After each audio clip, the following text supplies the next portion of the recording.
it's the way to go. Eat a fig, not a pig, let your kindness show. If it's your wig or a jig or a swig, do you dig? Big, it's the way to go. It's Big Fat Vegan Radio. When something's fat, there's a lot to show. It's gotta be fat to help the movement grow. Making fat loud chat that won't be flat. It's that. And here's our show. It's Big Fat Vegan Radio. I just got that vegan glow, like a drag queen calling Patrick Goudreau. I'm a YouTube vegan cooking up good eating. Veganism makes me glow. It's Big Fat Vegan Radio. All right, vegans, all together now. When something's fat, there's a lot to show. It's gotta be fat to help the movement grow. Making fat loud chat that won't be flat. It's that. It's the way to go. It's Big Fat Vegan Radio. Hey everyone, welcome to Big Fat Vegan Radio. We are podcasting from East Coast to West Coast to discuss veganism in all of its glory. I am Ben Strothman, otherwise known as Honey LeBronx, everyone's favorite vegan drag queen, and I am here today without Laura Yaz, vegan writer and entertainment know-it-all, because today we are doing an interview episode. You can check us out on Twitter, Facebook, and YouTube by searching for Big Fat Vegan Radio, and you can follow along with our show notes at bigfatveganradio.com. Today, I am really excited, really excited to finally have first off, let me just get complete with one thing, to finally post another interview episode. Okay, let's just get real, because it's been a while. But I am so excited to finally have on the show Mariann Sullivan and Jasmin Singer from Our Hen House. If you've ever listened to Big Fat Vegan Radio before, you've heard us talk about them so much. And they have so many awesome things going on that we just had to bring them on the show to talk about it. So, without any further ado, please welcome to the show Our Hen House.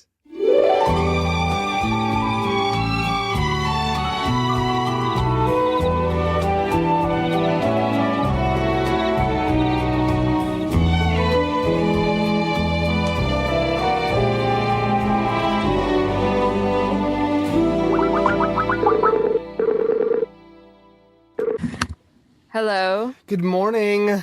Good morning. Hey. How are you? Oh, I'm fantastic. And you guys? Good. Not bad. So sorry for the delay. I have this weird audio problem where I was watching Drag Race last night, and then after that, I was watching your new show. Oh, yay. I hope it's an honor that I watched Drag Race and Our Hen House back to back. I think that works really well. But there's this weird problem where if I plug in this one audio cable to my computer after I unplug it, it messes up my whole audio where I can't hear anything. It's fine. I had to reboot. So, are you guys all set? Yeah, well, you have to close that. Okay, yeah, now we're all set. Okay. Can you close my computer? It's hard. Okay.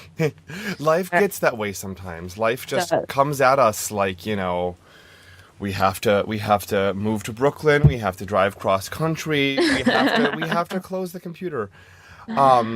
So yeah, did you guys want me to go over any of the questions that I'm planning on asking, or do you want to let me know if there's anything you want to work in, or?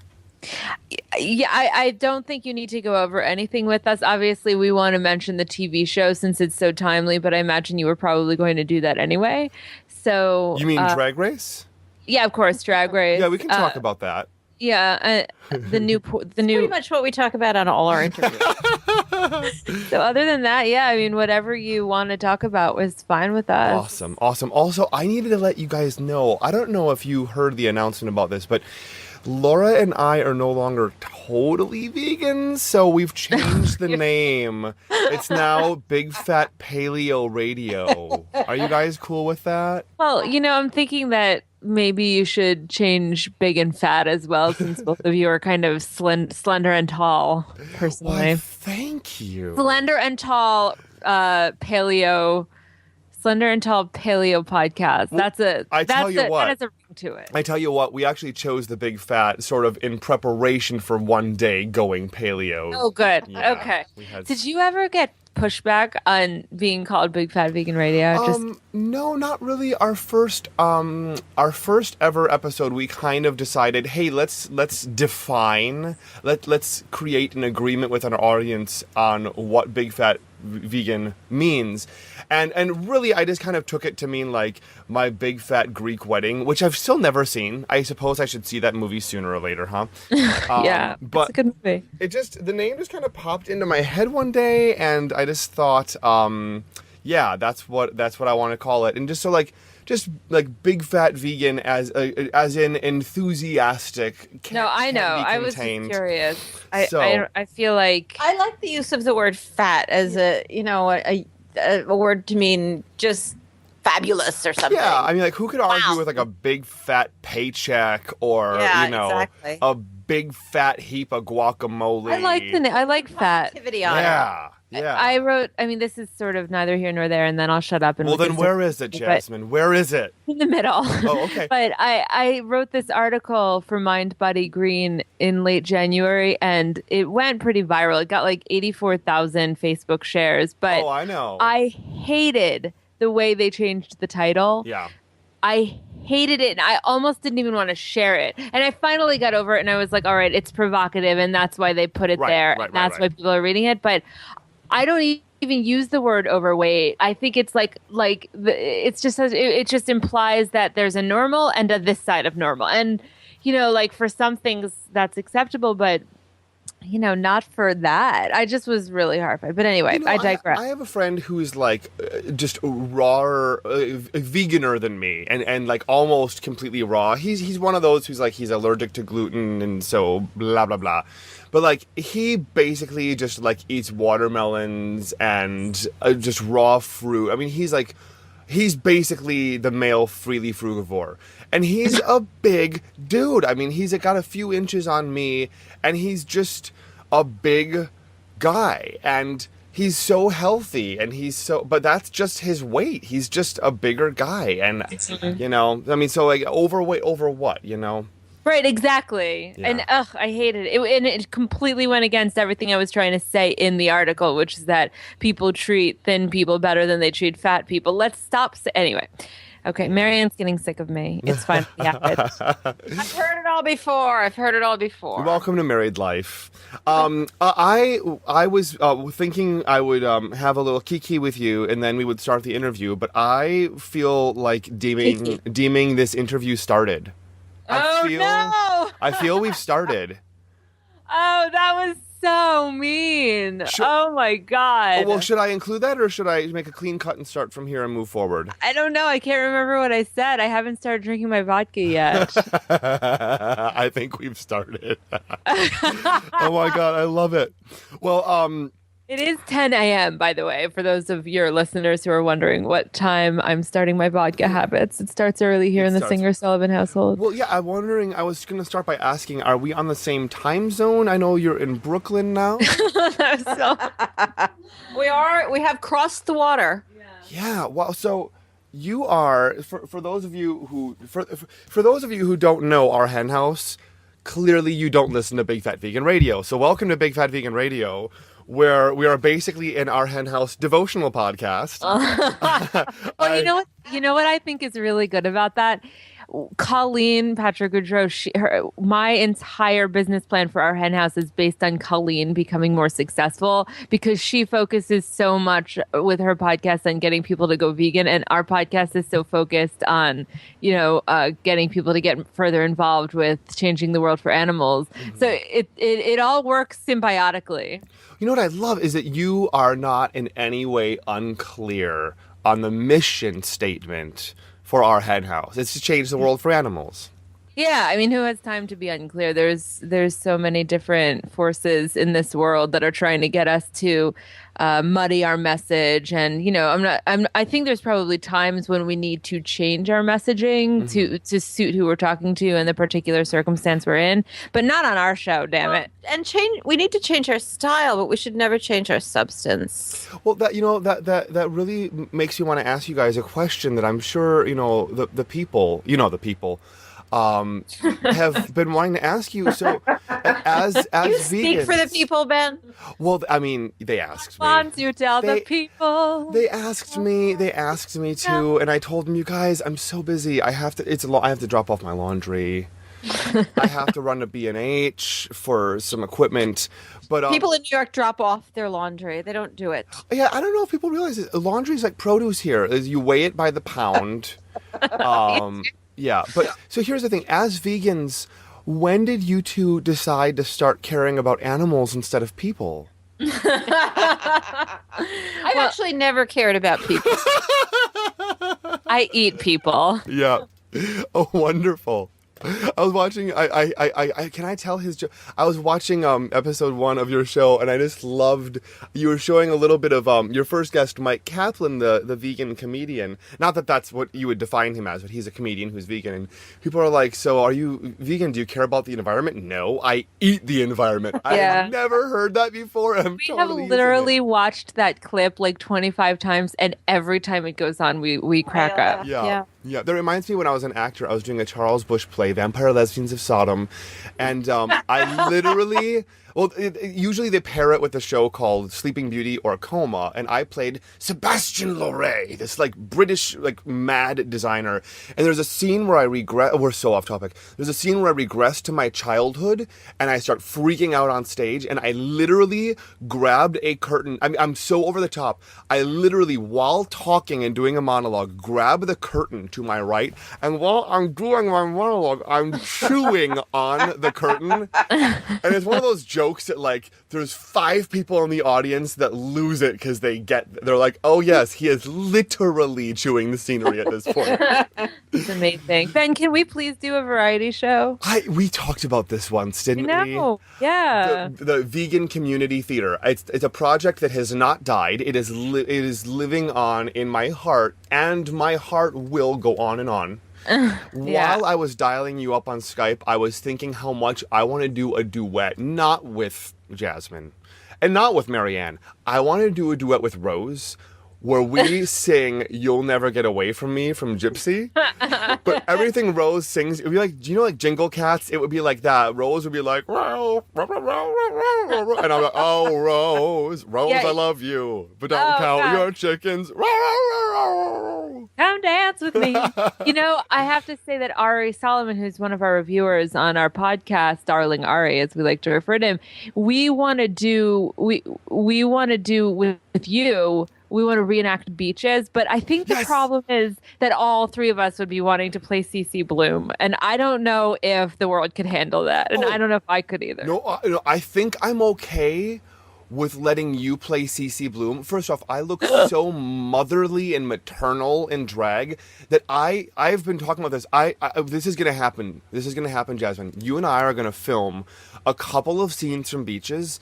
We're going to start, though, with the tantrum that you throw backstage at the audition in Atlantic City. Are you going to be Lainey Kazan? I am going to be Lainey Kazan. Totally. I'm like, you have the exact same figure. I love you so much.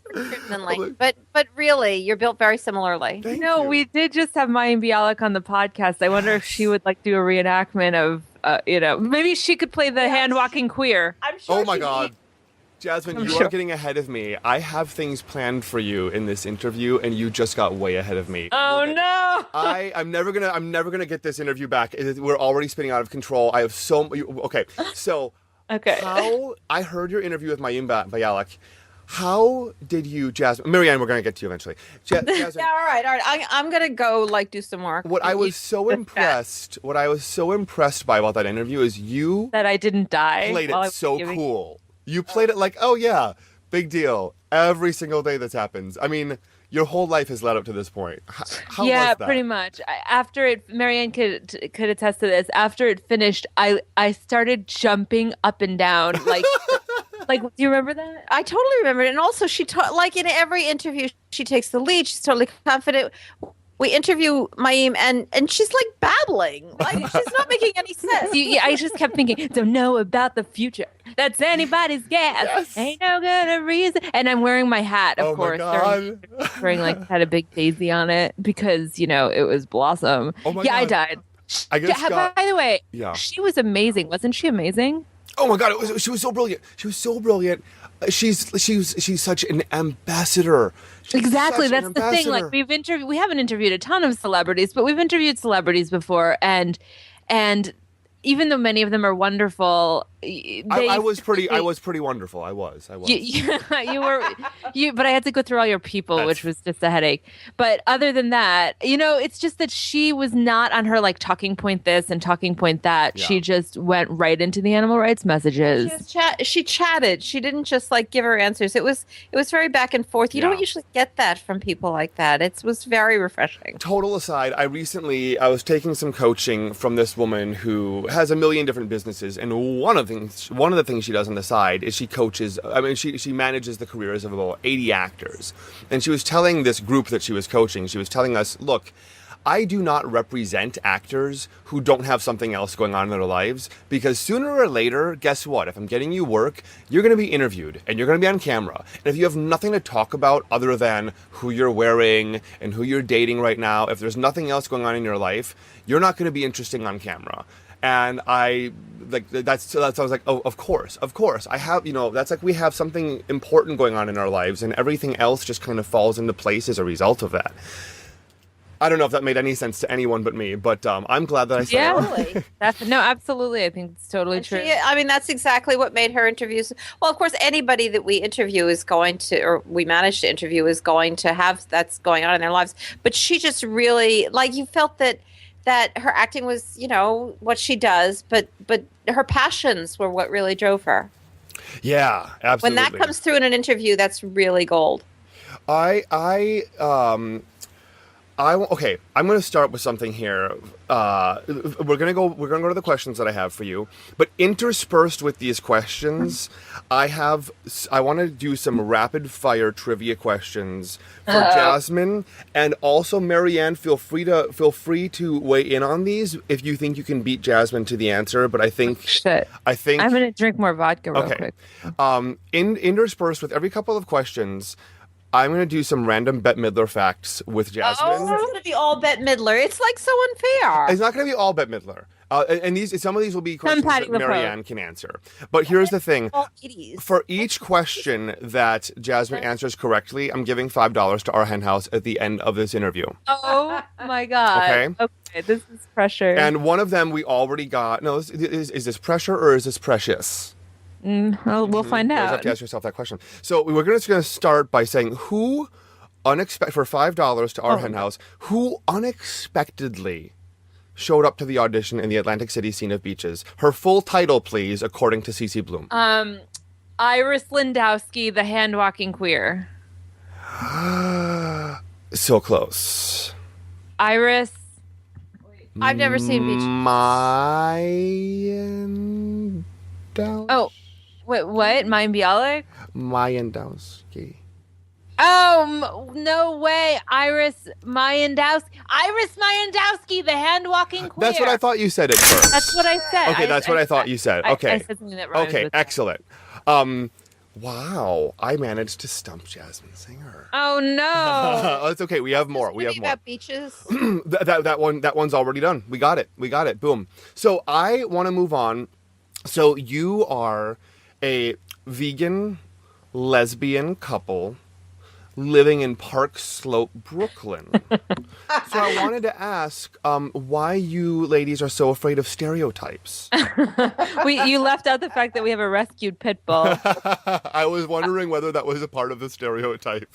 Honestly, Park Slope has become so mommy centric, and not dyke moms either, just like the triple stroller kind of upper class.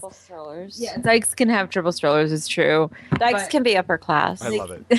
Yes, but we want to bring the lesbianism back to Park Slope, so we kind of felt like it was our duty to come here. And no, that's not true at all. Bullshit.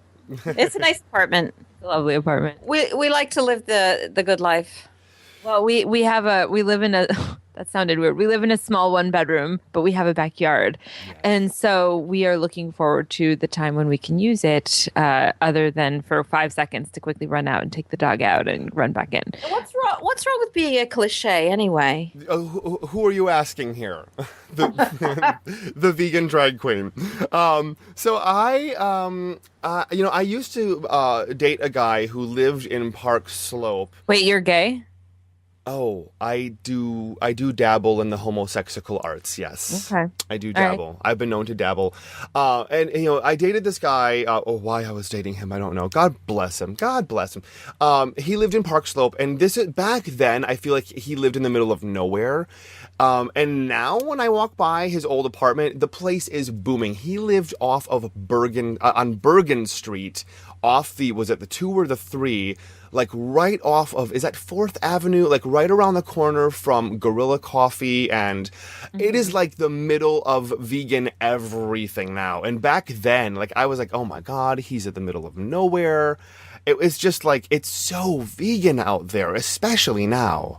Yeah, no, there's definitely a lot of really great vegan stuff going on in Park Slope and in Brooklyn. Just this past week, we found out about 2 new vegan restaurants that opened in Brooklyn, and we have to go to them. We're definitely near our fair share.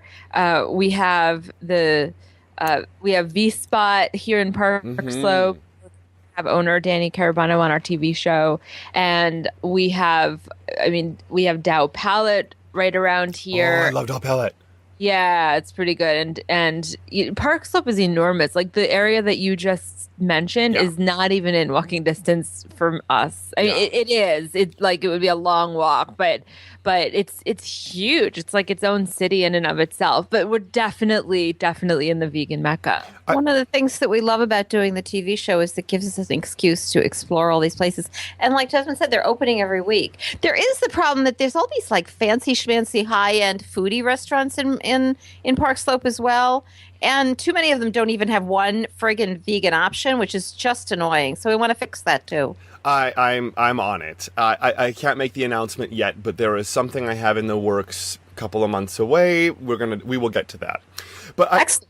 I have a question. How would you guys, I remember when you lived in Manhattan, you were just in the middle of so many vegan places in this little apartment that looked like it looked like any Carol Burnett version of Annie. It looked like where I would picture Miss Hannigan lives. It was just like that style. It was like that era of, anyway. How would you compare being vegan in Park Slope, being vegan in Brooklyn, to being vegan in Manhattan?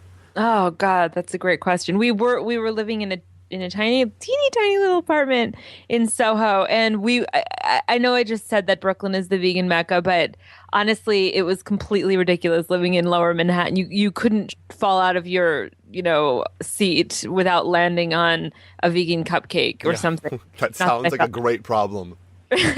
Yeah, it was completely stupid. Like we had I would say 30 vegetarian restaurants in walking distance to us at the time. Yeah. So it was, it was a little hard leaving that neighborhood for that reason, but it had become very, very overrun with tourists, and none of the stores in the neighborhood were geared toward people who lived there. They were like tiny little boutiques that only went up to size 2, and everything cost like $800, where if you just went to the Salvation Army and got the same exact thing, it would cost you, $3. Not that I would go to the Salvation Army, but it was definitely a shock when the neighborhood started to transition from being artsy and edgy to just overrun and impossible to bear. I mean, Mariann had been there since 1892, so she really saw the neighborhood change. She lived in Soho when you didn't walk from West Broadway to Broadway because it was too dangerous. Yeah, well, I'm God. really, really old, so that accounts for that. The fact is that the vegan options in this neighborhood, even in the heart of booming Brooklyn, are not as good as the vegan options in our old neighborhood, and we intend to change that. Yeah. Check in with us in a year, and everything will have changed. But they're not as good, and which is a little shocking. But they're good. They're probably good than most people have. But where we were was off the hook, Yeah. and But I love it here, and it's got a huge park, and that's a plus. So there's loads and loads of animals here. The animal friendliness is great. People absolutely love our dog. People love the wild animals. Everybody has a dog. So there's that. I have high hopes that the vegan restaurants seem to be opening. So I think changes are in the offing. Well, they heard you were coming. They heard you were coming. We eat a lot. I don't mean to completely monopolize this conversation, but right before you Skyped us this morning, we were just putting the finishing touches on an interview that we're being interviewed for this very popular Park Slope blog called Park Slope Stoop. And it's all about animal rights and veganism. And it's just really exciting that they're even going there. Park Slope Soup. Stoop. Oh, Stoop. Park Slope. Yeah. I thought, girl, that sounds delicious, Park Slope Soup. I want some. You can come over for some soup. That leads me to my next question. How is Rose adjusting to the new place? Do you think she prefers this? I think she does because she has a backyard, and it's just really, I mean, how many opportunities do New York City dogs have to run around like that off leash? So she thinks that Brooklyn is the very best part of Manhattan. Oh, I love it. We haven't told her yet that it's not Manhattan. She's a little disappointed that it's so cold here. Mm-hmm. She thinks that's a Brooklyn phenomenon. Because ever since we moved here, it's been 20 degrees. So we're really looking forward to the spring. Everybody tells us that the spring here is so beautiful. And I think Rose is going to absolutely love it. And of course, we're a block from Prospect Park. And that's just, she's so excited every time she gets to go there. It's taken a while, though. You know, she's a sensitive soul.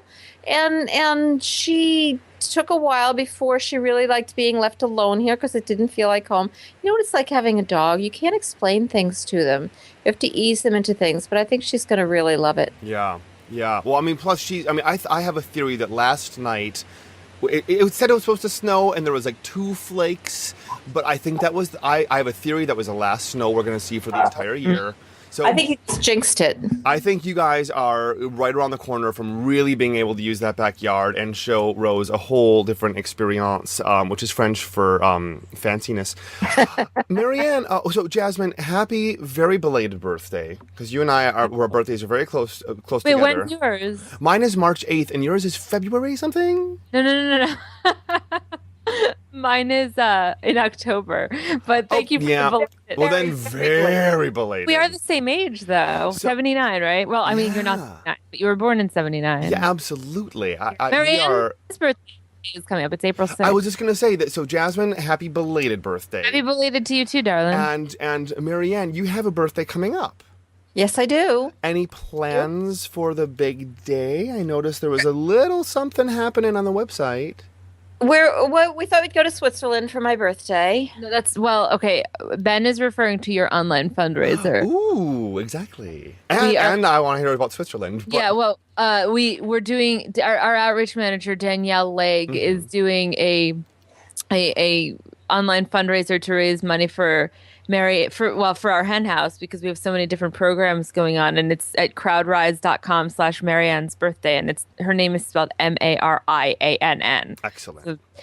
So that's really exciting because, you know, we're a nonprofit and we are completely reliant on listeners and readers to support us. And even though we just mentioned Switzerland, we're being sponsored to go by two listeners who are very, very into Basel, Switzerland, and are very into animal rights. And there's an animal law and animal studies conference going on in Basel in April.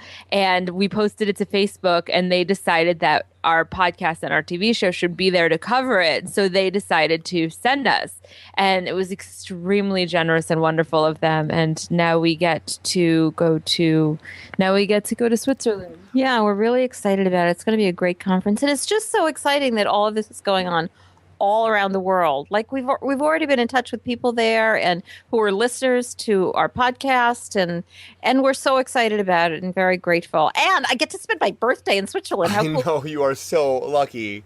Well, you two ladies are so lucky for so many reasons, but now getting to go to Switzerland, it's amazing the phenomenon of having a podcast and just wishing into the microphone, like, gee, I wish we could go to Switzerland. Recently at Big Fat Vegan Radio, we just said on an episode, like, gee, I wish we had an intern. Boom, the adorable Madison Marie emailed us, and she's like, I'm sure you guys already had 1 million people respond, and you probably already filled the position, but if you don't already, I would love to be your intern. Wow. Boom, we have an intern now. Madison Marie. What a great name is that? I was like, you know what? I mean, she done. I'm not considering anyone else because her name is adorable, and then she is 10 times more adorable in person than her name, which I could not be more thrilled. Madison, we love you. I once said something on the podcast about how I get acne sometimes, and I got an email from someone who was like a holistic skin specialist and a passionate animal rights activist who sent me links to these teleconferences she did about like taking care of your skin. It was just amazing. It's a wonderful thing. It's like we're really lucky, aren't we? Yeah, and it's not just that the support is coming back directly to you, but like to all of your listeners, and you get to share that with so many people. Yeah, exactly. So, it's special. Ladies, I would love to know, I feel like this is a good question, as we've already gotten out of the way that I'm a huge fan of Our Hen House. Oh. Tell us the difference between Our Hen House, the website, and Our Hen House, the podcast. Why should podcast listeners check out the website and vice versa? We have a little bit of a divide, actually. We have a lot of people who are listeners to the podcast, and we have people who read the online magazine. And we frequently find that there's not a tremendous amount of overlap, oddly. So, we're trying to kind of bridge that a little bit by having some people come onto our podcast and in the future they're going to be reading some of their feature articles that they've written for Our Hen House. But our online magazine has really taken off, and I'm really awed by the writers that we have now. And it's where people could explore various aspects of animal rights. We recently had, for example, someone, Mary Finelli, who's a longtime activist, wrote about why she has incorporated fish into her advocacy, and now this new focus of her career as a longtime animal rights activist is focusing on all of these fish because they are truly the underdogs even for animal rights activists. And just today, on the day we're recording this, Alessandra Setter, who's going to be interning for us this summer, she's a brilliant student at Vassar, and she just organized a vegan wine and cheese tasting. And so she wrote about that for they didn't use alcoholic wine because they're underage, but she wrote about how you too can organize a vegan wine and cheese tasting in your community. And she also included a recipe for, I think it was vegan Gouda, maybe. And, we have Kerry Cronin, who is a columnist, and Piper Hoffman, who is a columnist. And Kerry writes about art and advocacy and the various ways that there are animal rights messages through many artists, different mediums, and she'll explore those mediums and critique the art. And Piper is just a brilliant thinker who's constantly bringing up philosophical, conundrums that affect even those of us who've been thinking about this for 10 and 20 years. And we really want the website to be kind of a one-stop shop where people can get up to date. So as Jasmin just pointed out, we have all these thought pieces by people who are thinking through some of the issues and observing what's going on. We also have a news ticker at the top where we try to really post on a daily basis just news articles that are relevant to people who care about these issues and who care about animals and who care about veganism. And we just started a sidebar column called On Our Radar, just of things that aren't really news items, but upcoming events or ideas or articles on not just the news, but on some of the things that are going on, that new foods people might want to know about, just to stay up to date on all that's going on to change the world for animals. And there's some interactive parts too. There's This Animal on This Day, which was originally we got the idea from a view from my window who is it? Andrew Sullivan. Andrew Sullivan. Yeah, Andrew Sullivan's blog has a view from my window, and he has readers from all over the world send in just a view from their window. And so we came up with this idea for you to submit a photo of an animal in your life, or a wild animal, or your companion animal, or perhaps an animal who is on his or her way to slaughter, and send us a photo of that animal along with one sentence. And 7 days a week, we publish that. And that not only gives people an opportunity to highlight an animal they love, but I think it just really brings to mind that each of these animals is an individual. I mean, that's what we always want to keep in mind, that it's not a species, it's not a group, it's not just an ecological system. Each of them is a life unto themselves. Wow. I'm so impressed and taken with this animal on this day. I can't tell you how many pictures I have on my phone from where I've been like, oh, I'm going to take a picture of this and send it to Mariann and Jasmin. And then I never uploaded it. I'm sure there's a lot of people out there who have unuploaded photos on their iPhones that they intended to send you of the animals. I just want to start an avalanche. People, you know that you've been taking photos for Mariann and Jasmin. Let's just start a tidal wave and start sending the pictures in. This morning, as I was making my morning coffee, I looked out the window, and it just reminded when I was a little kid and I was watching like Sesame Street, and you'd see Bert and Ernie, my first gay couple role model, and like they have this like little basement window apartment, and they're looking out and they see the pigeons. That's like exactly what New York looks like from my kitchen window. And there was a pigeon that just like kind of like flew and landed on my kitchen window. And for a moment, it like landed it just looked right in at me, and we made eye contact, and then it flew off and kind of nested off to the side because it has its preferred spot. And then it just like it was like the tiniest little half-second interchange of whatever, and it just got me thinking like, this animal probably, as much as I want to anthropomorphize and identify with the animal, I bet you this animal has a completely different way of experiencing the world. And yet I bet you that despite all that, we want the same things for ourselves, the same basic things for ourselves. Right, absolutely. And I just got that in this split-second exchange between me and another individual. That gave me chills. Oh. It's really beautiful. Yeah. It's so true. What do we want? We want comfort. We want food. We want love. We want dignity. We want the ability to live our lives without, fuckers getting in the way. That's what a pigeon would say, right? Absolutely. In fact, he had something to say Don't about use that. bad language. No, that's true. That's okay. We usually bleep swear words here on the Big Fat Vegan Radio, but I don't do that. I don't do that necessarily with interviews because I am not about censoring anybody. And if anyone's listened to Our Hen House, we know that you are definitely unscripted and uncensored. Yeah, we've gotten pushback on that. You know what I say? Fuck up. I say, you know what? People would love to hear me say, F it. Wait, why do I get beeped? Damn it. God, motherfucker. Anyway, so I have another question. Speaking of what we all want, we all can agree that we want another $5 for Our Hen House. Oh, Jasmin, think fast. When's Bette Midler's birthday? December 1st, 1940. I love it. I find it interesting that she's also born on World AIDS Day. Yeah, I think they chose to commemorate World AIDS Day based on her birthday. I think that would be a wise decision. If that wasn't deliberately planned, let's pretend it was. I am also going to bleep the year just because I don't whether a lady wants to reveal her age. I want to leave that up to Bette Midler. But you're right, okay. December 1st, so that is another $5 for Our Hen House. Yay. I do have. That's so nice of you to do this. I don't know why, but I'm like titillated to do it.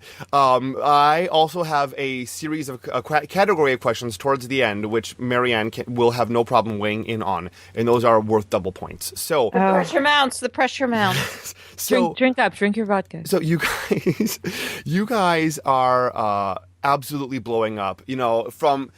Just to have this. First off, you have the podcast and you don't have a website. I stand corrected. You have a digital magazine, and I have actually the news ticker is going in front of me right now, and it's all I can do to concentrate on y'all's guys. There's a pause button. Click it or it'll give you a seizure. We should have like a warning. It's not like the same 3 headlines scrolling. Like I don't know if Mariann sleeps or like what she does, but like. Not. oh my God, there is so much stuff here going on. And anyway, check out the ticker because there's just so much to stay up to date on. And I try to stay up to date. I follow Dawn Watch. And I'm so late to the party. Just discovered Dawn Watch. Oh my God. Dawnwatch.org. But also I have a Google News alert. But like really, you can just keep it tuned to ourhenhouse.org and boom, it's all right there. So, but you guys are blowing up. I don't even know which of the next two things I want to ask you about. Like, I'm going to flip a coin. Okay. I turn my back for a second. And then I turn back around and Hen Press? What? What? Yeah, so Hen Press is our new ebook publishing division. What's going on over there? We're pretty psyched about this. We just published our first ebook. It's called The Lines We Draw, and it's by Sangu Iyer. And it's a short form book, and I think it's just amazing. It tells this bizarre story it's a true story of Sangu, who is an animal activist and also a civil engineer, but in her quest to find out more about what's going on with chimpanzees, who she's particularly close to, she interviewed this researcher, and what she found out was it was really shocking. And this gives her shocking in that it shows what mixed feelings even people who do research on animals have about them, and how complex our relationships are with animals. And it goes into her exploration of what's happened with chimpanzees and all of the mixed feelings that we have about animals in our society. I think it's really a beautiful piece. It's available through Amazon and through iBooks and through Barnes & Noble.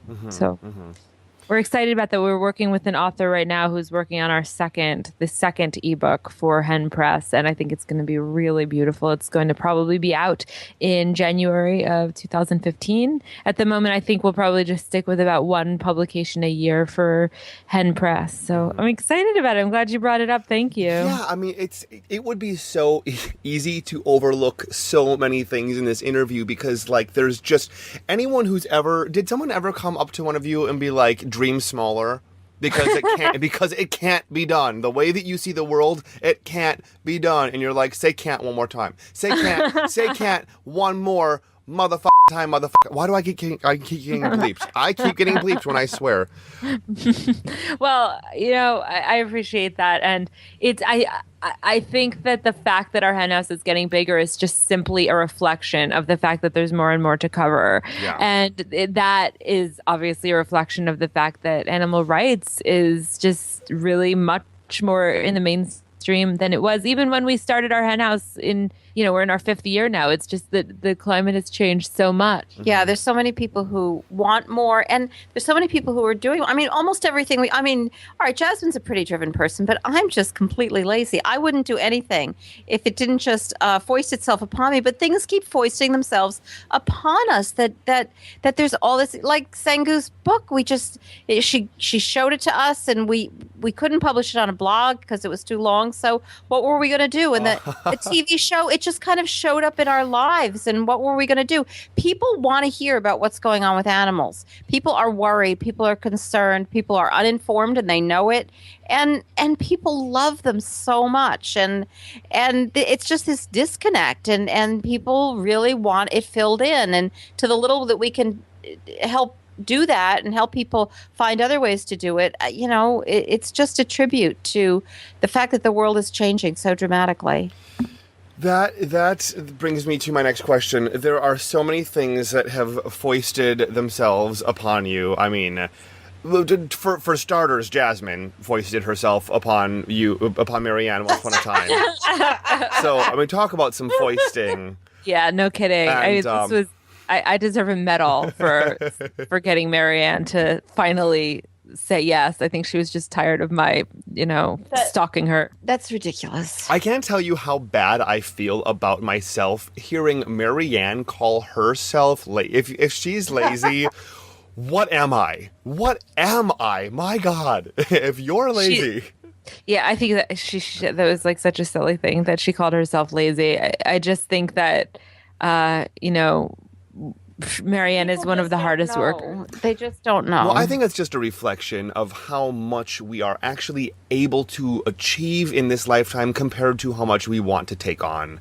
You know, even with all that you guys are doing, it just barely scratches the surface of what we have before us. But so that brings me to the next thing. I'm sorry, I turned my back for one more second while you guys were answering that question, and I just turned back around and what?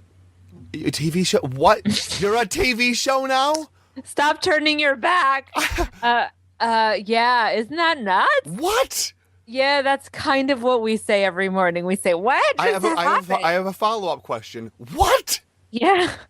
No, I said to our executive producer, Karen Stevenson, the other day, I said, because she's really the reason that this happened, and she's tremendously talented, and she really wants to fuck shit up. And that's kind of, what she says to us in secret. And I just spilled the beans about that. Sorry, Karen. But I said to her, I would tell you that this was our dream come true, but I'm not sure we even thought to dream this big about the TV show. It's just really been absolutely amazing. Yeah. Brooklyn Independent Media is the co-producer for our new TV show, Our Hen House, and it airs throughout New York City on Time Warner and Verizon, and Cablevision. It will be coming soon, and it also airs on the internet. So for your listeners who are not in New York City, or even if you're in New York City and like us, you don't have cable, you could watch it on. The easiest way for me to tell you is ourhenhouse.org/TV. And at the time of this recording, we've had 2 episodes so far. We've already shot our 3rd, and it's kind of like a TV version of our podcast, but we're trying to reach a broader audience. So our podcast, we kind of assume everyone's already on board, at least somewhat, with animal issues. And our TV show is a little bit more geared toward, people who are on board, but also people who just love their dog, people who love food, people who care about social justice issues, people who like to hear,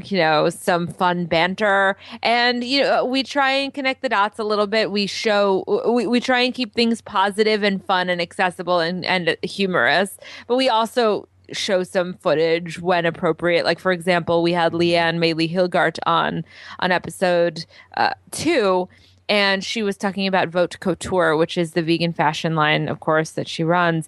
And in the process of talking about that, we did talk about wool production and showed a little bit of footage. We're trying to find the right balance to not get people to turn it off with the footage. And I don't want your listeners to think that we're all footage. We're not at all. There's a lot of really great stuff.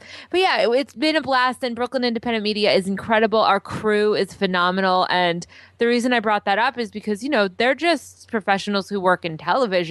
They're not animal rights activists, and yet they are being reached with the message. And that gives me hope for people who might be watching the show who don't consider themselves quote unquote animal people. A lot of the crew have told us they're not going to ever go to a circus again because we did a segment recently about the circus. And, so I think that's really cool. A lot of people are trying vegan food more. So I'm absolutely thrilled, completely thrilled about the TV show. And I want you to come on, please. Oh my God, I would love to. I just got 2 ideas for that. Well, first off, one thing is, so you don't have to be an animal person to enjoy this show. Well, I appreciate that you said that. And I hope not. During the whole period of planning the show, they kept sending us things to fill out, like a mood board and things like that. And we had to come up with a few examples of shows that, were kind of visually looked like the shows we wanted. And wait, this is embarrassing. But we kept going back to Kathy and Hoda. And we were like, okay, imagine them if they were queer and vegan. And, so there's definitely, we hope there's a pop culture. I think Kathy Lee Gifford just cringed wherever she is right now. She's thrilled. She's absolutely thrilled. The thing is that, I guess you have to be an animal person in some sense to like this show, in the sense that you have to not hate animals. But who hates animals? Everybody loves animals. Well, I guess that a lot of people kind of don't know what's going on with them. And, some people are hiding their head in the sands. Some people have just been lied to. So I think if you care about animals at all, there's a lot on this show that you could we just had animals up for adoption. and these adorable dogs on the set. It was so much fun. So, I think that if you're an animal person in the sense that you care about what's going on with animals, I think there's a lot from the show that you could enjoy. And we really, always, we really try to keep it light. Well, and when I say that you don't have to be an animal person to enjoy the show, I mean, well, first off, you don't have to be, just because there is so much fun content on your show. I mean, it's so enjoyable. The two of you, I mean, your personalities alone, it's so much fun to watch you on the screen. And you know what I love about the TV show as opposed to the podcast is, like, the podcast, I can take you anywhere with me and I can listen to it. Like, literally, I have a new Monday night gig. Why am I plugging my gig? I have a new Monday night drag queen karaoke gig on the Lower East Side. Right after you move out of the village, I am now not too far from where you are. We are off the F train, darling, and so is the Lower East Side. So you do come to a Baby Grand at 161 Lafayette, just below Grand Street. We cannot wait. On Monday nights at 9:30, Honey LeBronx is there every single Monday hosting drag queen karaoke.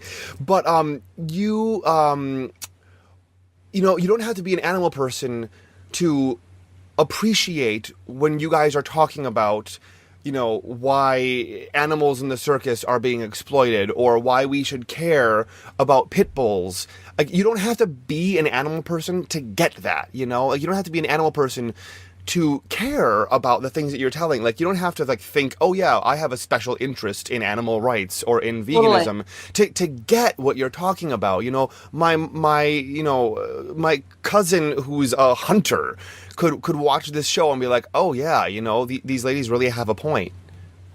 I totally agree with you. Like, too many people think, well, I'm interested in this. They're interested in animal rights. Everybody's interested in animal rights. That doesn't mean that you have to devote your life to it. Right. That doesn't mean that you have to become an activist.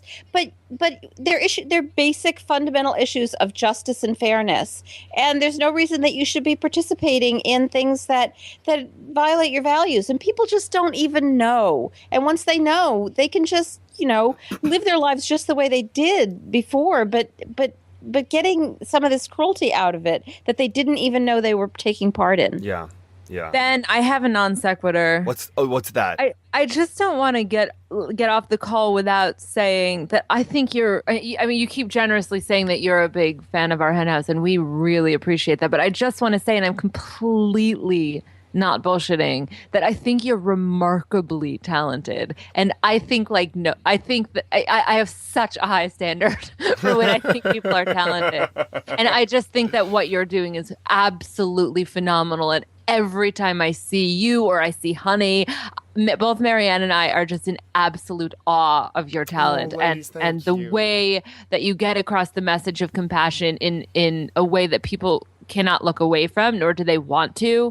You're phenomenal. I think you're one of the best things that this movement has. So I'm completely serious right now. Oh, so thank you so much. Oh my God, that's okay. All right.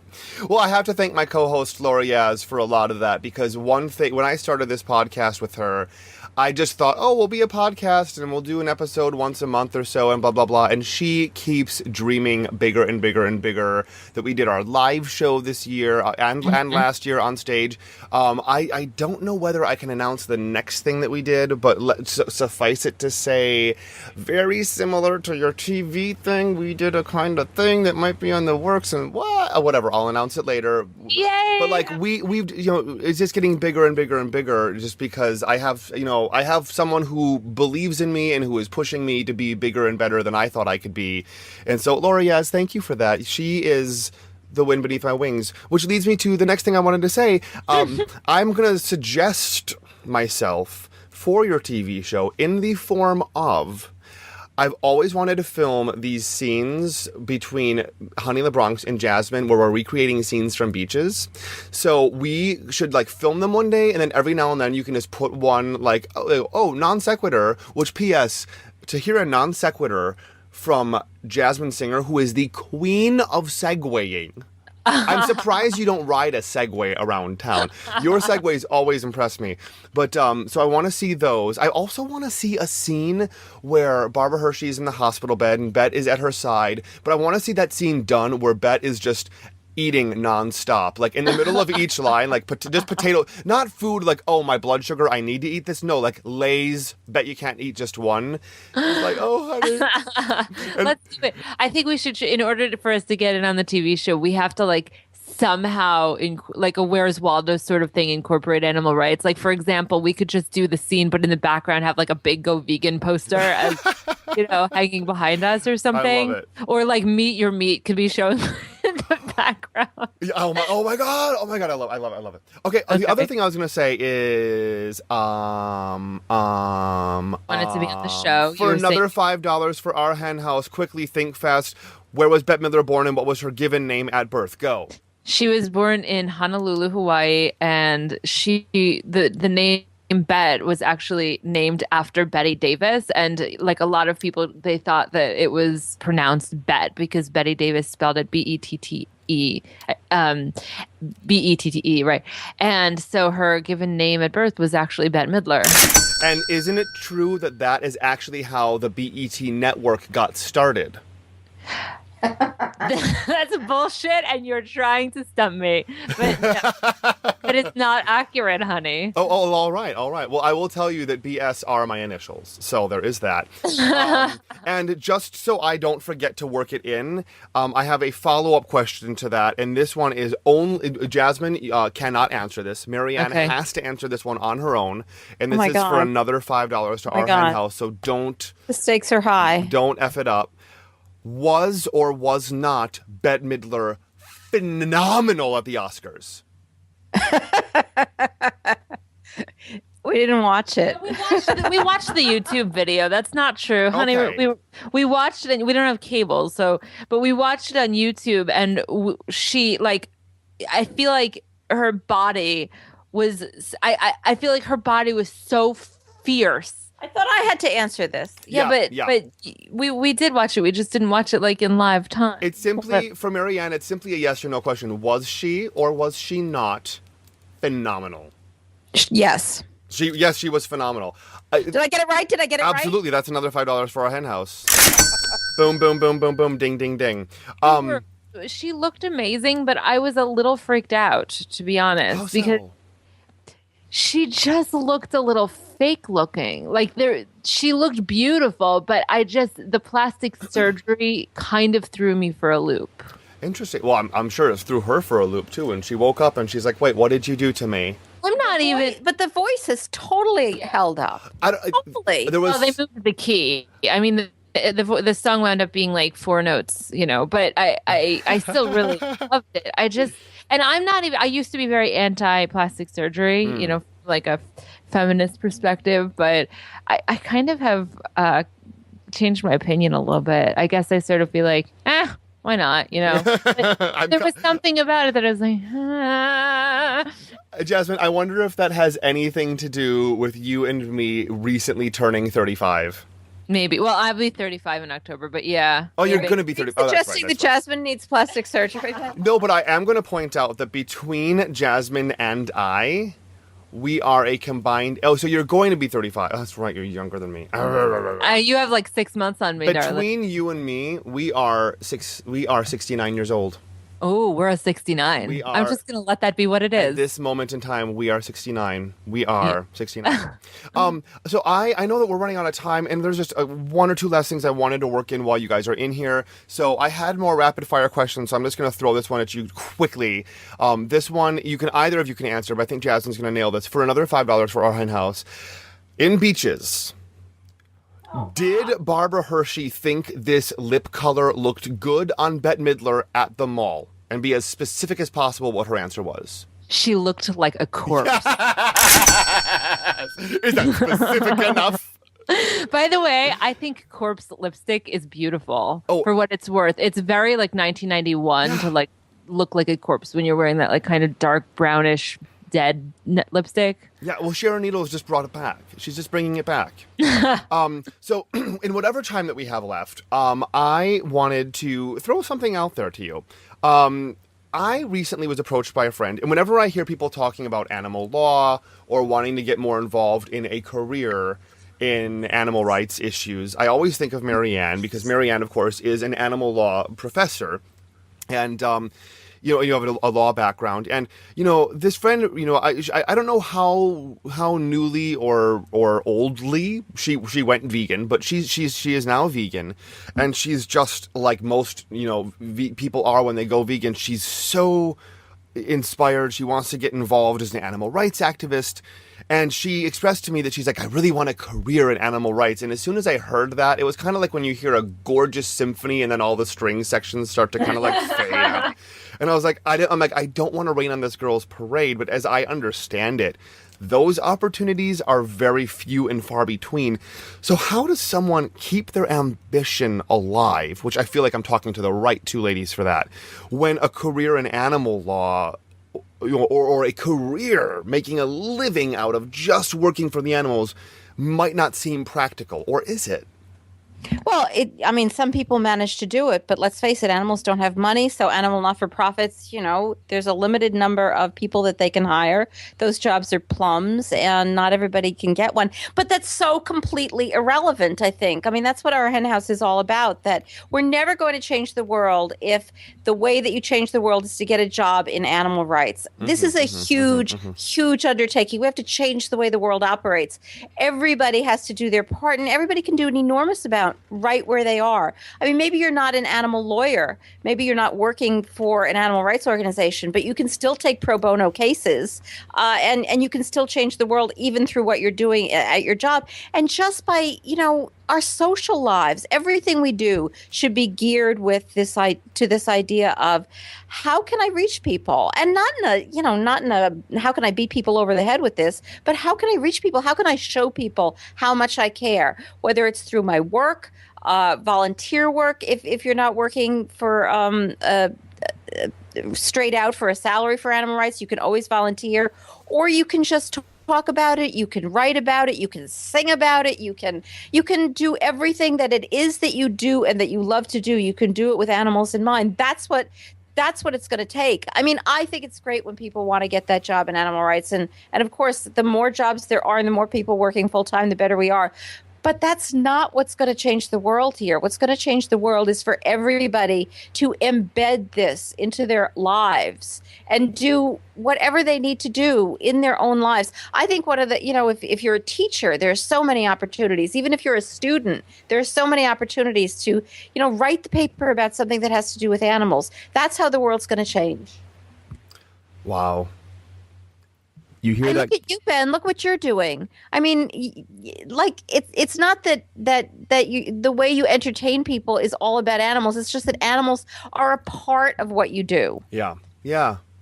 I recently heard someone talking about how to paraphrase this and do it efficiently without making it a long story.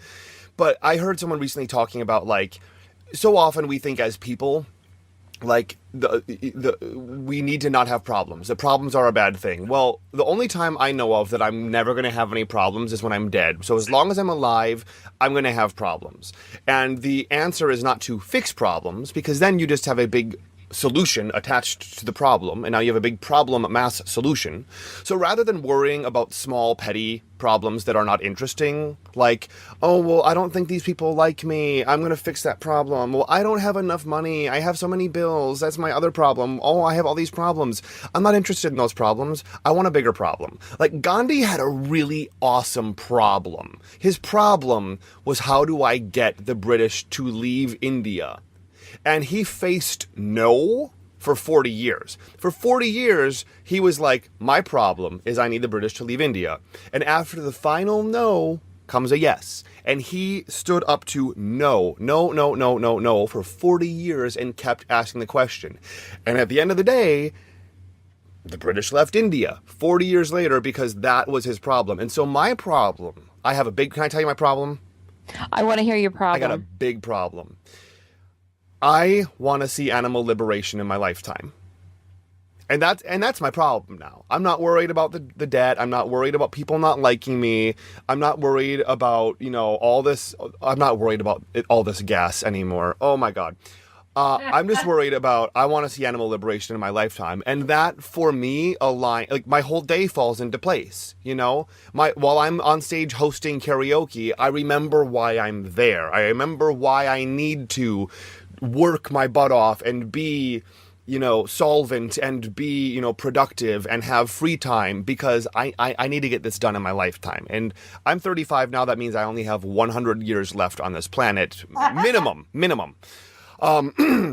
But that was a beautiful answer, Mariann. Thank you for that. And I just wanted That was a beautiful insight, Ben. Oh, thank you. For that. You're very welcome. I totally agree. I mean, all the other problems are real and we need to take care of them, but we got to keep our eye on the prize. And for people to say this isn't going to happen in my lifetime, it drives me crazy when people say that. Of course, we don't know when it's going to happen, but it's going to happen. And why should we think it's not going to happen in our lifetime?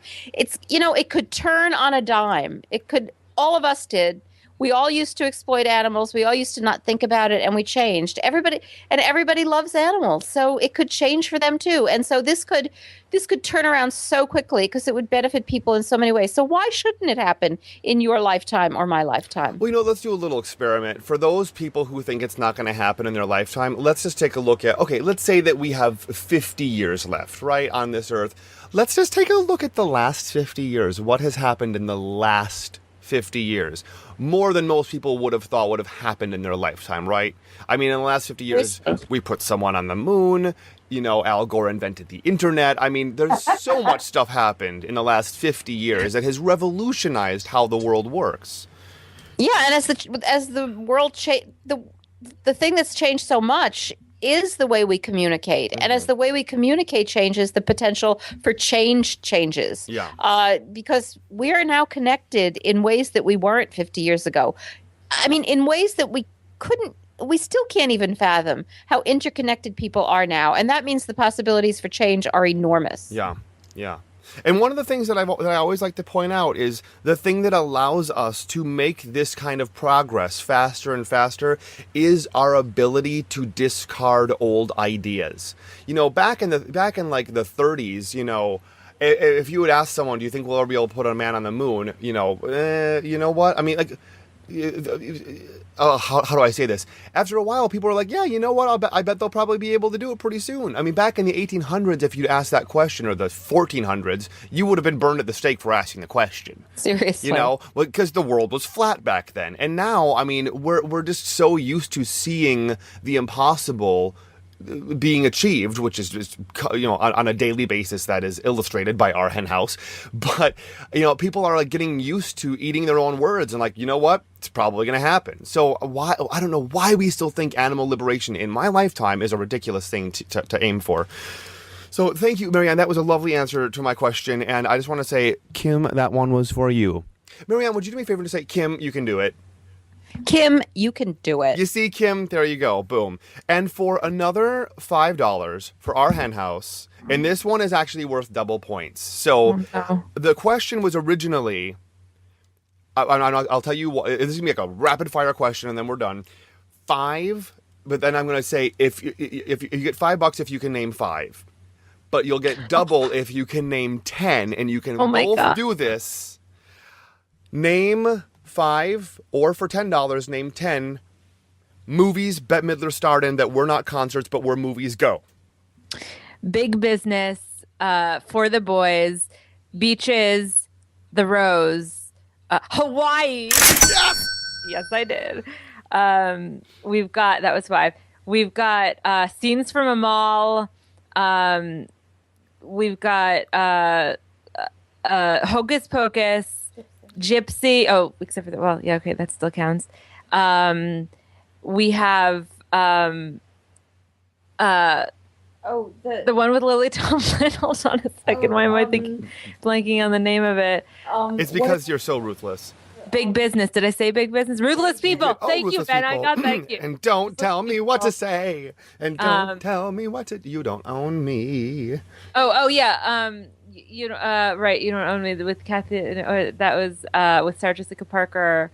I think I'm combining movies in my head right now. God, I'm at like 8. Jasmin, is Mariann your first wife? First Wives Club. Oh, wonderful! That's $10 for Our Hen House. I think that was 9. That right? was 10. I was 10? Counting on both my fingers. Wow. That was 10. Ding, ding, ding, ding, ding, ding, ding. I also would have accepted. I didn't get one of them. No, that's pathetic. I also would have accepted Drowning Mona. Don't I get extra for Hawaii? Oh my God! I didn't think you'd get that one. That was for all of you Then I'll tell you what. ignorant listeners. That was her first movie, and she was an extra in it. She played a seaside sailor, and it was the movie that brought her to New York from Hawaii. He didn't say star. And no, he did not say star. He didn't say And then she did Fiddler on the Roof in Broadway. And for an extra $5 that I just decided to donate to myself, when she was in Fiddler on the Roof, her sister came to see her in the show, and her sister got hit by a car while she was in New York, like crossing the street to go to the theater, and got killed. Yeah. Yeah. How tragic is that? I mean, how do you ever like learn to like reintegrate taxis into your life? Like, okay, these are a thing. They're necessary. Yep. They're not taking sister out of the world vehicles. They are, they're necessary. You're right. So that's an extra $5 for Our Hen House. So that actually was worth $15 for Our Hen House. And I strongly recommend that your listeners Google some old footage on YouTube of her playing at the bathhouses in, It's phenomenal. It's truly phenomenal. I mean, I cannot believe that this all happened. And she says that like everyone who she used to perform for, they're all gone. Yeah. It's just unreal the amount that she's such an ambassador for so many underlings, and has been since way before it was sexy to be an activist. Do you remember, this is just another Bette Midler trivia question, and then I have a specific trivia question for a last $5, and then I promise we're done, for a last $5 for Our Hen House, and this is one that only Mariann is even capable of answering. Okay. And I'm gonna throw you, Mariann. I'm gonna throw you. But just remember, like, I'm whoring you ladies out, and this is for another $5 to Our Hen House. So, Mariann, just think real hard whether you want to answer that last question or not. But before we get to that, do you remember the quote? And this isn't worth any points. This is just girl talk. Do you remember the quote from Bette Midler to the gay community? It's one of my favorite quotes about people opening their mouths. No. I always tell people, and I always have to re-look it up, but I have to look it up now if I want to be right on the words, but screw it, I'll be wrong on the words. Where she basically, to the gay community, said, like, for God's sake, people, open your mouths. Don't you get tired of being stepped on? That's great. I just love that. I absolutely love that. We were just talking this morning about we're putting together a playlist of songs that may not be activist songs, but for us are activist songs. And one of them is, I mean, it's a song by Bob Dylan, but it's Bette Midler's rendition of it that just moves me so much. It's I Shall Be Released. And I just think of animals when I hear that song. It's just, it's so moving. You know what I am? Honey in the Bronx is entering a drag queen singing competition at the Metropolitan Room. I don't know why I haven't mentioned this to you. Starting this coming Monday, right before my karaoke gig, every Monday night I will be hitting the stage at Metropolitan Room in full drag, singing. And I am going to look up that song and see if I can make that one of my songs and tie it into the animals. That would be amazing. I don't even know the song, but I'm already getting goosebumps. Yes, you do. Yes, you do. You'll know They when you say everything shall be replaced, that every distance is not near. So I remember every face of every man who put me here. Oh, of course. So a man has to put you here? Why gotta be a man? Oh, I'm sure. I suppose he's got to be white. Yeah, well, I'm a man-hating, tofu-munching, I love you, vegan lesbian who lives in Park Slope and has a pit bull and has lots of tattoos and is in the First Wives Club. And we have brought it all back. That is Jasmin Singer's job in the world, is to segue and bring everything full circle. And my very last question for you ladies is, Mariann, for $5 more to Our Hen House. Now, so far, we are up to 10, 25. We are up to $40 so far for Our Hen House. I don't know if you guys realized that you were doing this as a charity for yourselves. We're up to 10, 25, 10. Okay, so we got 10, 20, 35, 40. We're up to $40 for Our Hen House. For an additional $5, Mariann, would you please make the crow sound effect for us? For $5. For $5. $5. How can I say no? All right, I need a second to prepare. Well, thank you so much. One of these days, I need to see the look on your face when you do that, because I have a victual in my mind, and I need to know if they match up. She pops I love Kind it. of like juts to the left and up. Brilliant. Ladies, I love everything about you. I love everything about you. Thank you so much. Oh, well, thank you. This was so much fun. And I just think that you're the best of the best. I just wish I hadn't drunk all that vodka. Yeah, well, you know what? Now that you've done it, go out jogging. Yeah, that's what we're going to, that's Go what we out do. for a drunken jog. Yeah, definitely. I just really adore you, truly and really and honestly. And I'm so excited every time I see you. And I'm looking forward to you joining us again on our podcast and then on our TV show too. Oh my God, I would love that. It will be like that scene where Tony went to the dance at the gym and then he sees a lesbian couple across from him and they just become the most gorgeous, menage. And then they all go and walk their pit bull through Park Slope. Yeah, exactly. Exactly. Oh. That's our goal in life. I think we should also film those beaches scenes. We're going to make that happen. Just like we are going to one day make vegan community theater happen. Yeah. We are also going to film those scenes. I mean business with that. I mean big business because I am ruthless people. I am ruthless people. Ben, you're just doing it for the boys. I am. I'm just doing it for the boys because you know what? That's how I'm a gypsy. That's what we do. Yeah, well, I am from New Jersey, so I'm very into these whole scenes from a mall. I think if we play our cards right, then we could definitely do this community theater. We definitely could. I think so. So, ladies, thank you so much. To my listeners, go and check them out at ourhenhouse.org. Check out the TV show, the online magazine, the eBook publishing company, and the podcast, and pretty soon the fast food chain. And, oh my God! I dare you! That's next. Our Hen House, the fast food chain. Boom. I'll think about that. People will still think it's a chicken restaurant. They will still be like, "Y'all serve chickens here?" People think that we have chicken. We're actually going to serve chickens there. I love that, like, there's some people out there, they're like, I don't get what that means, but I know what you mean. That was my favorite part of this week, that statement. I love it. Oh my God, I love you guys so much. We love you. My heart just leapt out of my chest, so I need to go chase it down the hallway and take it back here.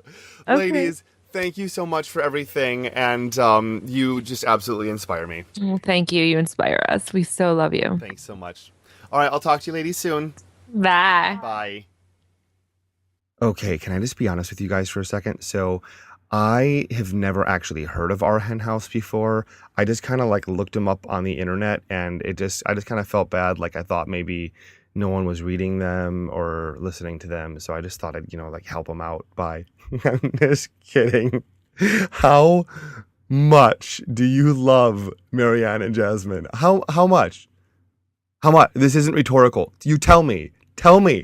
How much do you love them? I love you ladies so much. Thank you for coming on Big Fat Vegan Radio. That was incredible. Be sure to check out the show notes at bigfatveganradio.com so you can see some of the things that they're talking about. We're going to include a few links to the CrowdRise fundraiser link for Mariann's birthday fundraiser. And also so you can check out Park Slope Stoop and some of the other stuff that they were talking about. Also, whatever this I Shall Be Released song is, whatever, I'm gonna include it in the show notes. So yeah, that's pretty much everything there for this episode of Big Fat Vegan Radio. I just wanted to close with a couple reminders for you guys. First off, a shameless plug for Honey LeBronx. You now have a weekly opportunity to see Honey LeBronx perform every Monday night at 9:30 p.m. at Baby Grand Karaoke Lounge. That is at 161 Lafayette Street. It's just below Grand Street. So yeah, come on in every Monday night, 9:30, and I'm usually there till like midnight or so. So come by and sing some karaoke and watch me do some numbers and just turn the party. And also on Monday nights, I am going to be a contestant in New York's Next Top Drag Queen contest, hosted by Holly Day. That will be every Monday at 7 p.m. on March 31st, April 14th, April 21st, April 28th, and May 5th. So pretty much every Monday except for like we're taking a Monday off and then we're not. So the second Monday we'll have off, but then after that we're back. Anyway, I'm going to be sharing the stage with a lot of awesome, fierce queens. And I know that I'm your favorite, you guys, but these other queens can sing too. So what I need to do is turn the party, sing my face off, and pack the Metropolitan Room with friends and fans and vegans, because I think at least half of the vote is going to be determined by applause. So I need my people to come and cheer me on, because I'm pretty sure that I actually get like my own show, or I get something very well worth my while if I win this thing, and I want to win. So, because if you're going to have New York's next top drag queen, wouldn't you rather she just be a vegan drag queen? Like, hello. So there's that. Those are my shameless plugs. As always, you guys can contact us. Our different ways of contacting us are at bigfatveganradio.com. But we most love when you guys call us at 315-VEGAN-01. That's 315-834-2601. Or you can email us at bigfatveganradio@gmail.com. You can also tweet us. We are at Big Fat Vegans. You can find us on our YouTube page. That's youtube.com/Big Fat Vegan Radio. And we are also, thanks to our fabulous intern, Madison Marie, we are also finally, yes, on Instagram. We're finally on Instagram. We're Instagramming stuff, people. We have Instagram pictures going up. Check it out. Just look on Instagram for Big Fat Vegan Radio. We would love for you guys to support us by becoming members. You can check out bigfatveganradio.com and just click on support us for a list of ways that you can help us do what we do, some that even don't cost a thing.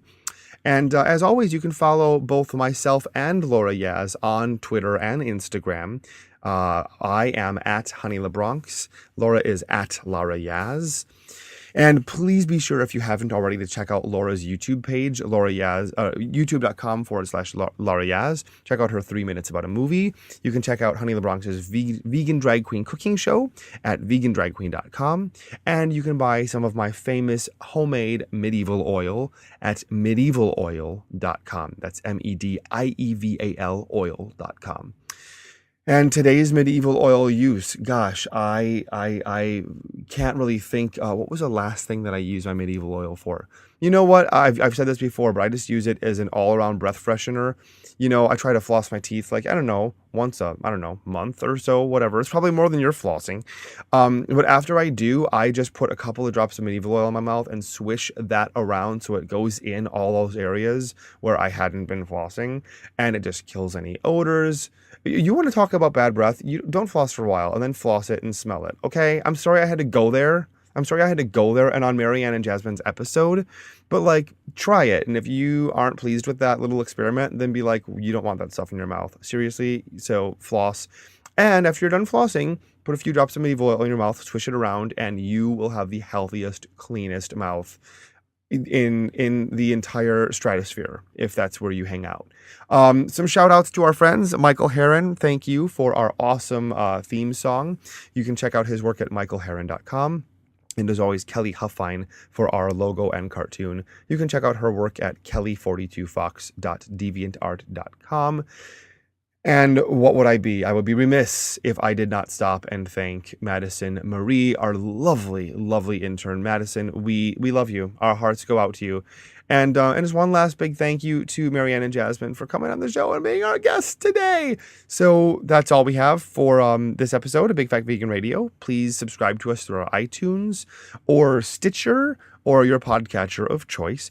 It's extra helpful if you can give us an awesome rating and a glowing review on the iTunes music store. And be sure to let us know of this episode on our Facebook page. Send us a tweet, leave us a voicemail, leave us a comment at bigfatveganradio.com. You see where I'm going from this. We love hearing from you guys. All right. So, that's, did I think, okay, let me look at my notes here. 1 second. I thanked Madison Marie. I mentioned my shows. Oh yeah. Go vegan.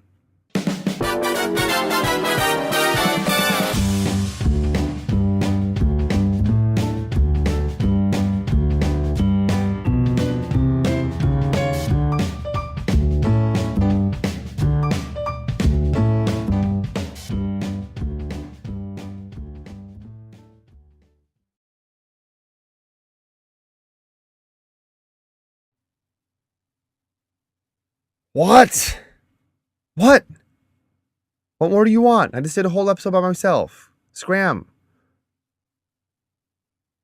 Go. No, you don't get a little outtake at the end of this episode.